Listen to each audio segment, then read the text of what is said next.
हमारे हिंदू सनातन धर्म के पर्व त्योहारों पर फतवे जारी होते हैं, धारा 144 लगाई जाती है कि आपकी यात्रा नहीं निकलेगी, और उधर उदयपुर में पीएफआई को परमिशन दी जाती है कि आप निकालो यात्रा, कोई आपको रोकने वाला नहीं है। कन्हैया की मृत्यु, कन्हैया की दर्दनाक हत्या हो जाती है, दिन दहाड़े उसका गला रेंग दिया जाता है, उसको मुआवजा देने तक ये सरकार आ नहीं बढ़ती है, न्याय देने तक की ये काम नहीं करती है। और उधर गौ तस्कर हमारे पड़ोस के अंदर हरियाणा में कहीं मारा जाता है, उसके घर जाके मुख्यमंत्री 25 लाख की घोषणा करते हैं। उधर जयपुर के अंदर रोड एक्सीडेंट में मुस्लिम समाज का एक युवक मर जाता है, आपस में दोनों मुस्लिम होते हैं। उसके बाद बाजार के अंदर जिस प्रकार से बाजार के व्यापारियों को डराया धमकाया जाता है, उसी दिन शाम को गहलोत जी उस मरने वाले व्यक्ति को 50 लाख का मुआवजा घोषित करते हैं। यह है गहलोत की रीति और नीति। आपके यहां भी बहुत घटनाएं हुई होंगी। आदरणीय रमला जी हमारी स्वतंत्रता सेनानियों की वीरांगनाएं मुख्यमंत्री आवास पर बैठी रही धरने पर, सरकार ने कोई पूछने वाला नहीं। पुलिस को ऑर्डर देकर उनको घसीट घसीट कर जंगल में छोड़ के आए, उनको तो मुआवजा देने की बात नहीं। और उधर तुष्टीकरण की राजनीति की पराकाष्ठा करने वाली है सरकार, जिस प्रकार से हमारे सनातन धर्म को अपमानित करने का काम करती है, वो किसी से छुपा नहीं है। लोग कहते हैं कि मुख्यमंत्री के आवास से सचिवालय से ऑर्डर आया है। हमने सुना, अखबार में भी देखा, सोशल मीडिया पर भी देखा, उदयपुर के अंदर, जोधपुर के अंदर कहा कि मुस्लिम भाइयों के त्योहार का, रमजान का महीना है, वहां पर लाइट की सुविधा, बिजली की सुविधा, पानी की सुविधा सुचारू रखी जाए। मेरी नजर में जो मुख्यमंत्री आवास है, इस प्रकार के जो फतवे जारी करते हैं, ये जो मुख्यमंत्री आवास नहीं हुआ है, ये तो फतवा हाउस बन चुका है आज के समय पर। क्योंकि कांग्रेस कभी भी नहीं चाहती कि देश का किसान, देश का गरीब, देश का युवा आगे बढ़े। इनकी मानसिकता ठीक उसी प्रकार से है कि लोगों को पिछड़ा रखो, गरीब रखो, लोग आशावादी बनकर रहे। नेताजी गांव में आएंगे, गांव में कहेंगे कि भाई लूण ले लो, मिर्च ले लो, तेल ले लो, हल्दी ले लो,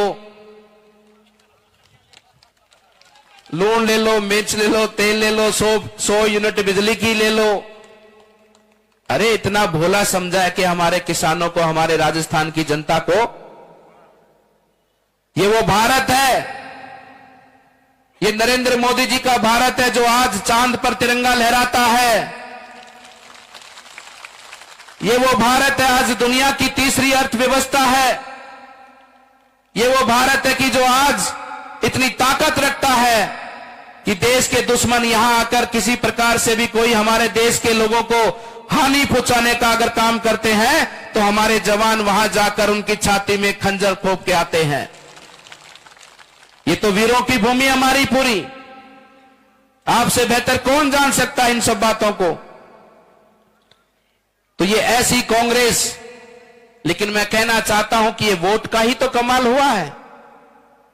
हमने विश्वास कर इन पर वोट दिया, और इनके वोट के कारण आज राजस्थान को जो अपमानित लज्जा का सामना करना पड़ा पूरे विश्व के सामने, इन कांग्रेस के कारण राजस्थान का युवा दर दर की ठोकरें खाता है।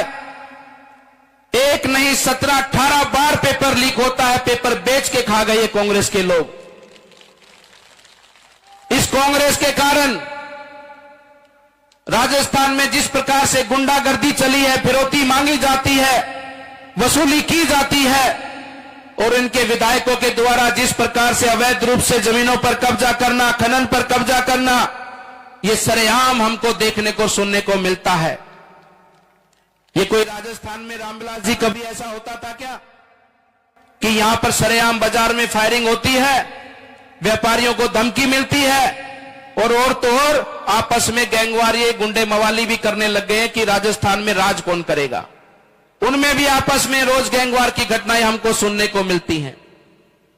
ये स्थिति किसके कारण हुई? कांग्रेस के कारण। भ्रष्टाचार की सीमाओं को लांघ गई।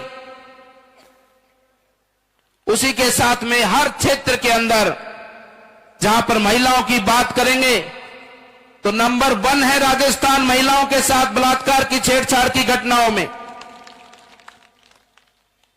ये राजस्थान के अंदर ऐसा हो, हम राजस्थान वासियों को जिस प्रकार से अपमानित इस कांग्रेस शासन में होने का ये जो हमको देखना पड़ा है कि राजस्थान में भीलवाड़ा के अंदर एक बच्ची को 11 साल की बच्ची के साथ में बलात्कार होता है, डंडों से पीटा जाता है, मारा जाता है, नहीं मरती है तो जिंदा भट्टी में जला दिया जाता है। ऐसी घटना राजस्थान क्या सहेगा?